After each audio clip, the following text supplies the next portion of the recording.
To the U.S., where Baltimore demonstrators took to the streets again Tuesday after Monday's rioting over the death of a 25-year-old black man while in police custody. VOA's Victoria Macchi reports from Baltimore, where authorities enforced an overnight curfew. Late-night tensions between police and protesters briefly lit up this Baltimore neighborhood Tuesday.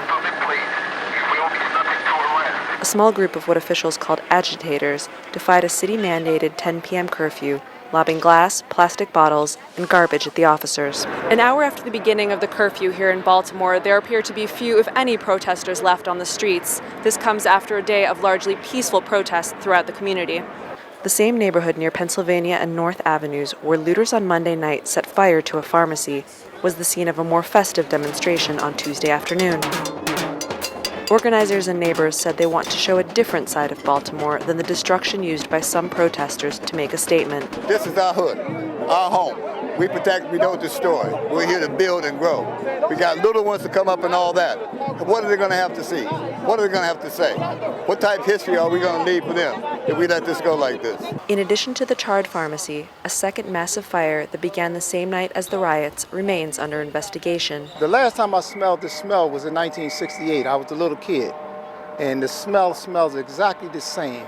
And it's the smell of pain and suffering. It's a smell that just tears your heart apart. To see this building or all across the city, I see pain, I see suffering, I see cry out for help.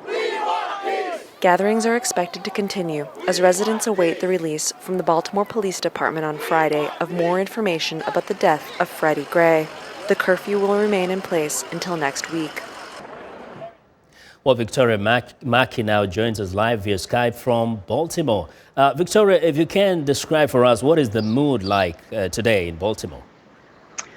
So what we're seeing today is, frankly, a lot of calm, and we've seen that happening over the last 24 hours, despite a few skirmishes last night with police and a few very, very isolated protesters.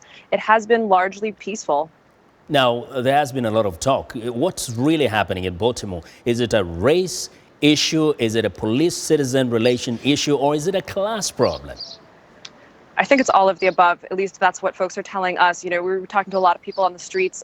Really, you know, what they're telling us is this is about Freddie Gray. This is about his death and police brutality and police accountability. But at the same time, it's bringing up a lot of issues that Baltimore residents have been facing for, frankly, what they were telling us decades about social and economic inequality and justice.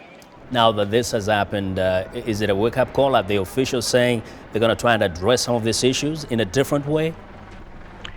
It remains unclear at this point exactly what. I mean, right now, officials seem to kind of be dealing with the immediate problem, which is making sure the curfew that is going to go on for another week is being enforced. You know, what the long-term decisions are going to be haven't really surfaced yet.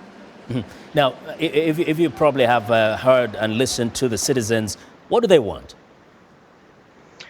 It's a long list of what they want. At the same time, it's really just, it's about equality and it's about justice.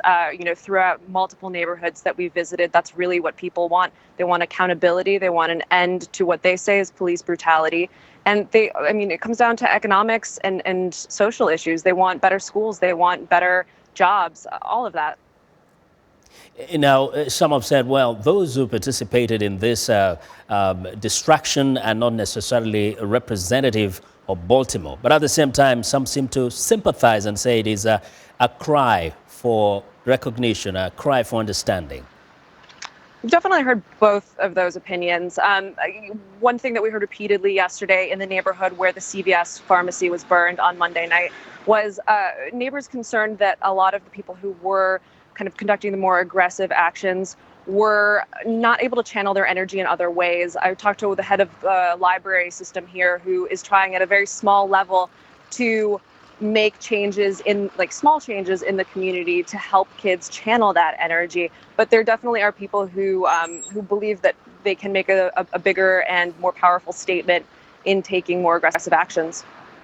Well, now, in terms of concerns about businesses, do people fear that some people may take their businesses away from Baltimore?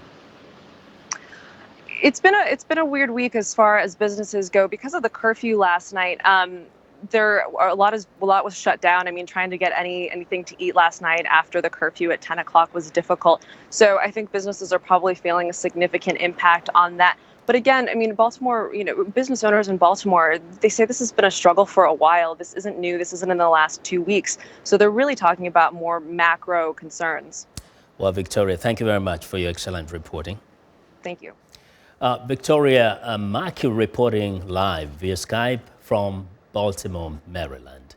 Now we want to know what you think about Africa 54 and the stories we cover. Join the conversation on Facebook. The address is Africa 54. Check out our headlines 24/7 on voaafrica.com.